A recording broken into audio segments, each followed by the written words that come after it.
Recently, the people of China have had their eyes set on a meeting. This meeting not only deeply influences the Communist Party of China, but is also shaping the future of the nation. It is the Sixth Plenary Session of the 18th Central Committee of the Communist Party of China. What is it about this plenary session that has caught the eye of the Chinese nation? It is its strategy for the comprehensive and strict governance of the party, which is closely related to every single Chinese citizen. That's really impressive, but this is serious, right? Of course it is. Let's go back 4 years in time and see how things have changed. On December 4th, 2012, the new generation of leading collective of the CPC Central Committee took office. It formulated and implemented the 8-point guideline, which quickly became a vital instrument for party governance. It offered guidance to party members on every aspect of party work and firmly rejected all corrupt behaviors, such as dining on public funds, misusing government vehicles, giving and receiving gifts, sending greeting cards at the government's expense, and so on. Of course, some party members and cadres still think that the 8-point guideline is not a big deal. So what, right? Is it that serious? The answer is an absolute yes. By December 31st, 2015, the CPC had 88,758,000 members. How big is this number? Take the whole German population, then add another 6 million people. That's how big. As the ruling party of a super large country with a population of 1.3 billion people, how will the CPC achieve its own comprehensive and strict governance? The new generation of leading collective of the CPC Central Committee is determined to begin from the Workstyle construction. In the discourse of the CPC, the term Workstyle is a tensed one. Playing League of Legends at the office? Shopping online at Amazon.com during work hours? Giving the masses the impression of being too remote, hard to talk to, and impossible to get to act? Or pursuing vanity projects that waste both money and manpower? These are all work-style issues.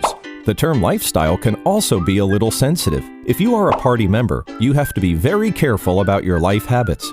You are banned from taking and offering banquets with public funds, accepting travel that may interfere with the impartial performance of your official duties, taking advantage of weddings, births, and even funerals to receive and collect money, and so on.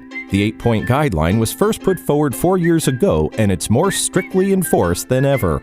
In the first half of 2016 alone, 20,159 party members and cadres were penalized by party discipline agencies for violating the 8-point guideline. Although these people might be crying their hearts out now, the general public is rejoicing and feels like sharing the news with the rest of the world. Of course, after hearing this, some people may ask, what are the CPC's disciplinary measures all about? Let me tell you something, son. In fact, discipline inspection commissions at various levels, being party organs, mainly refer to the party's disciplinary measures when it comes to penalizing party members accused of disciplinary violations. The measures for enforcing party discipline range from warning, serious warning, removal from party posts, probation within the party, to expulsion from the party. All right, son, let's get back to our time traveling. In the last 4 years, the power of institutions has also revealed itself. The CPC has successively issued norms and regulations concerning honesty and self-discipline, inspection work, disciplinary measures, and accountability, which formulate vital institutional instruments for the CPC and its promotion of comprehensive and strict party governance. With the support of the Chinese people, some high-ranking tigers in the party, including Zhou Yangkang, Guo Boxiang, Xu Chaiho, Ling Jihua, Su Rong, and others, successively fell to corruption cases and were strictly punished by law. This really brought Chinese people to realize that there is no house of cards in the anti-corruption fight led by the CPC. It's a definite game over for anyone who crosses the red line of the law or challenges the limits of discipline. How can we guarantee the implementation of a zero-tolerance policy for wayward excesses of power? Xi Jinping once said, "Power should be restricted by the cage of regulations." To this end, 2 documents were approved at the Sixth Plenary Session of the 18th CPC Central Committee. They are the norms of political life within the party under the new situation and the regulation on intra-party supervision, and they are exactly meant to keep on tightening the cage of regulations. Both documents adhere to the constitution of the CPC on a fundamental basis. According to the regulation, the party's senior cadres, being the critical minority, will be given stricter supervision. Of course, it doesn't mean that the objectives of China's anti-corruption campaign are easily achievable.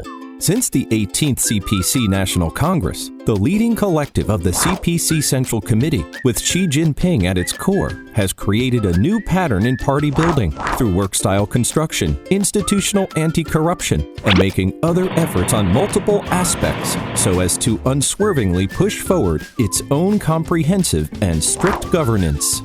80 years ago, the Chinese Communists, along with the officers and soldiers of the Red Army, successfully completed their long march.